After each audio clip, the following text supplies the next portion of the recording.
Bonjour mes amis, que Dieu vous bénisse tous au nom du Seigneur Jésus.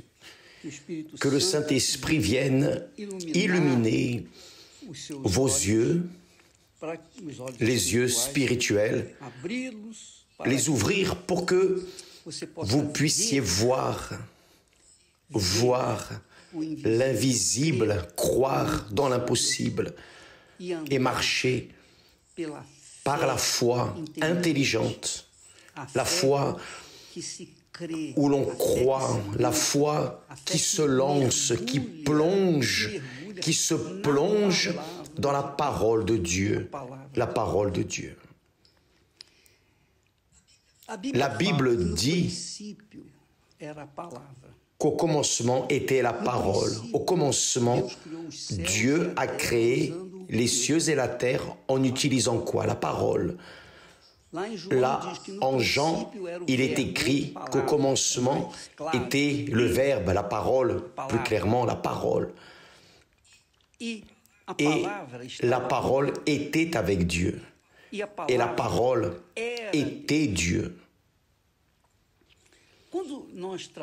Quand nous traitons de la parole, quand nous lisons la Bible, méditons la Bible sur la parole de Dieu, nous devons penser la chose suivante. Cela ne sert à rien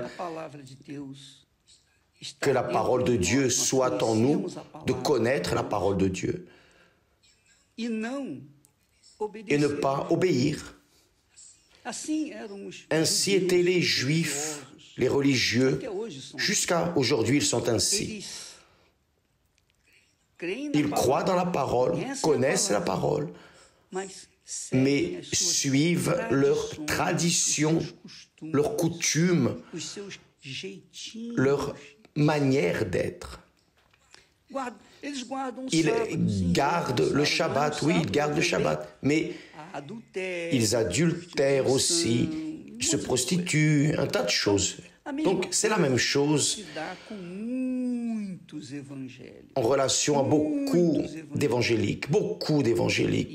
Et je dis cela parce que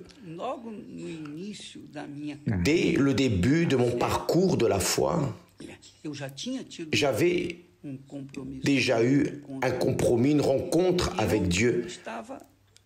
Et j'étais petit à petit en train de grandir, de développer dans la foi, dans la parole de Dieu. Mais dans ma jeunesse et mon immaturité spirituelle, je ne savais pas que marcher par la foi voulait dire marcher dans la confiance, la dépendance de Dieu. À cause de cela, qu'est-ce que je faisais? Toutes les semaines, je tentais ma chance dans la loterie. J'achetais des billets, des tickets. J'essayais de donner. Je cherchais le chemin le plus facile de gagner de l'argent. Donc, je tentais ma chance. Je tentais la chance. Bien, à partir de l'instant, j'ai appris cela bien plus tard, à partir de l'instant où j'allais vers ce chemin de tenter la chance et profiter les facilités, pas les opportunités, mais les facilités, j'essayais de croire en Dieu d'une manière dans l'Église, mais en dehors, je croyais dans la chance. J'en appelais à la chance. Je croyais en Dieu, mais j'en appelais aussi à la chance. Bien, devant cette situation, qu'était ma vie économique, elle était très limitée, très limitée. J'avais un emploi qui pour moi était très bien. J'étais célibataire, je n'avais pas de grandes dépenses, mais je voulais gagner davantage parce que je voulais me marier, je voulais me préparer au mariage. Donc j'en appelais à la chance. Ainsi est la plupart des évangéliques qui disent croire en Dieu croient en Dieu, ils croient en Dieu, mais au moment où les choses sont serrées, ils en appellent à la chance. Et là, vous êtes partagés parce que la chance et le hasard ne combinent pas avec la foi. Ou vous vivez dans la foi et par la foi, ou vous vivez dans la chance et par la chance, l'un ou l'autre. Vous ne pouvez pas essayer de partager. La chance n'est pas quelque chose de Dieu. Le hasard est du diable, tout comme la chance est du diable. Si bien la chance que le hasard sont du diable. Parce que au fond, la chance, quand la personne en appelle à la chance, que ce soit dans les jeux pour gagner de l'argent, que ce soit dans l'application de son argent, les jeux de loterie, quel que soit le type d'appel de la chance, vous utilisez votre foi qui devrait être sur la parole de Dieu, mais vous l'utilisez dans la chance. Bien. Cela contrarie la parole de Dieu. Contrarie la parole de Dieu. Littéralement. Parce que vivre par la foi, c'est confier en Dieu, tout comme Abraham.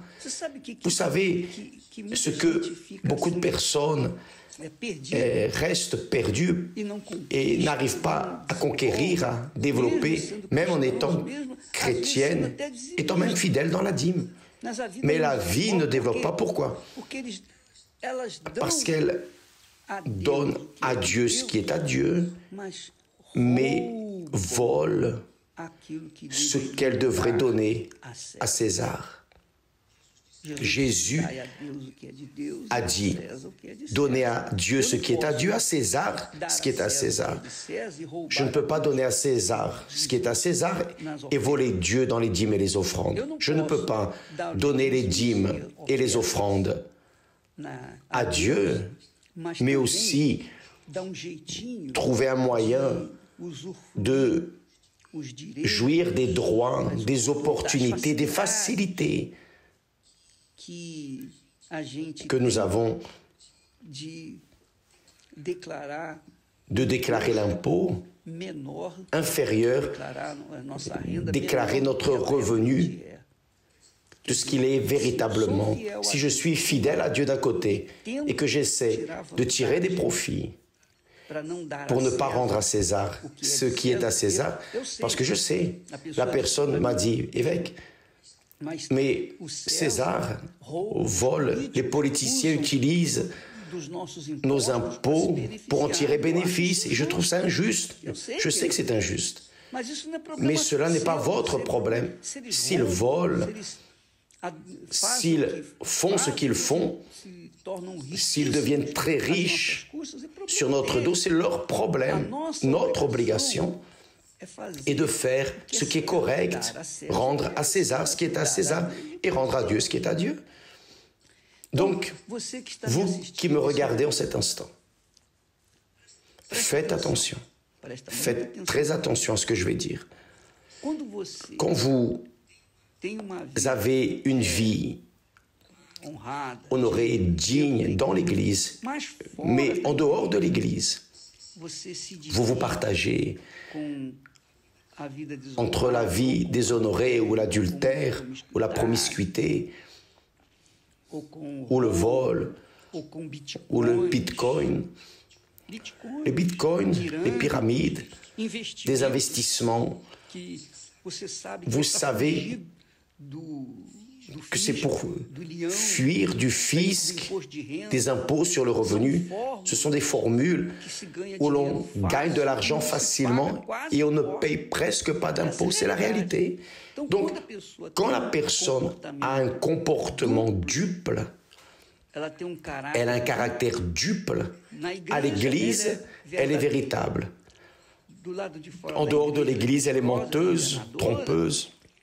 Donc, comment cette personne peut-elle exiger de Dieu la justice? Oh Dieu, fais justice, Seigneur. Je n'accepte pas ça. C'est pas possible. Elle n'a pas le droit.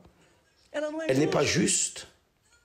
Elle n'est pas juste. Comment va-t-elle vouloir accuser les autres ou essayer de se bénéficier davantage de manière incorrecte? C'est une question d'intelligence. Je sais que nous payons des fleuves d'argent, d'impôts, et ces impôts reviennent comme bénéfice au peuple. Mais cela n'est pas mon problème. Mon problème est envers Dieu, c'est d'écouter et d'obéir à sa parole. Peu importe si mon impôt va être volé. Peu importe si mon patron gagne de l'argent sur le dos de mon travail et qu'il utilise l'impôt que j'ai payé, qu'il a décompté sur la feuille et il vole. C'est son problème. Je n'ai rien à voir avec cela. Ma foi est en Dieu. Elle n'est pas dans le patron, le gouvernement, qui que ce soit. Donc, vous devez savoir séparer ce qui est de Dieu et rendre à Dieu ce qui est à Dieu et rendre à César ce qui est à César. C'est ce que nous devons faire. Si César va garder tout l'argent pour lui, va voler mon argent, va jouir, va dépenser mon argent, ce n'est plus mon argent, c'est le sien, c'est son problème. Mon obligation est de faire ma part. Donc, Pierre parle à ce sujet en relation aux injustices. Il dit que lorsque nous sommes lésés et que nous nous défendons, donc il n'y a plus de gloire, il n'y a pas de gloire pour Dieu. Mais lorsque nous sommes victimes d'injustice et que nous nous taisons, et que nous attendons, dépendons de la justice de Dieu, alors Dieu est glorifié dans cette injustice dont nous souffrons. Nous souffrons. Jésus a été, vous lisez en Ésaïe, au chapitre 53, il a été victime d'injustice. Il a été celui qui a souffert le plus d'injustice, qui a souffert. Cependant, il n'a pas ouvert la bouche pour se plaindre. Il a accepté tout ce qu'il a souffert et Dieu, la Bible dit que Dieu a pris plaisir dans cette injustice dont il souffrait. Son Fils souffrait sur la croix. Dieu, il a plu à Dieu. Parce que cela glorifie Dieu et ça c'est la foi intelligente. La foi intelligente, ce n'est pas mettre les autres en arrière et garder tout, non. La foi intelligente, ce n'est pas être guéri d'une chose ou de l'autre, être bénéficié ici ou là, en certains points. Non, la foi intelligente, c'est souffrir pour la cause de votre foi dans la parole de Dieu et vous maintenir ferme et confier que le Seigneur Dieu va faire justice. C'est lui qui va justifier, c'est lui qui va vous défendre. Donc, quand vous souffrez à cause de la justice, Dieu est glorifié. Intéressant cela. Demain, nous en parlerons plus à ce sujet. Mais n'oubliez pas, mes chers amis, au commencement était la parole. La parole est la parole. En Israël, ils ont un dicton qui dit Mila Zemila, la parole est la parole. La parole est la parole. Une fois prononcée, Jésus a dit que de toutes nos paroles, nous rendrons compte pour être justifiés ou condamnés. Cela dépend de la parole que nous suivons, à laquelle nous obéissons. Demain, nous en parlerons plus. Que Dieu vous bénisse. Au nom du Seigneur Jésus. Amen.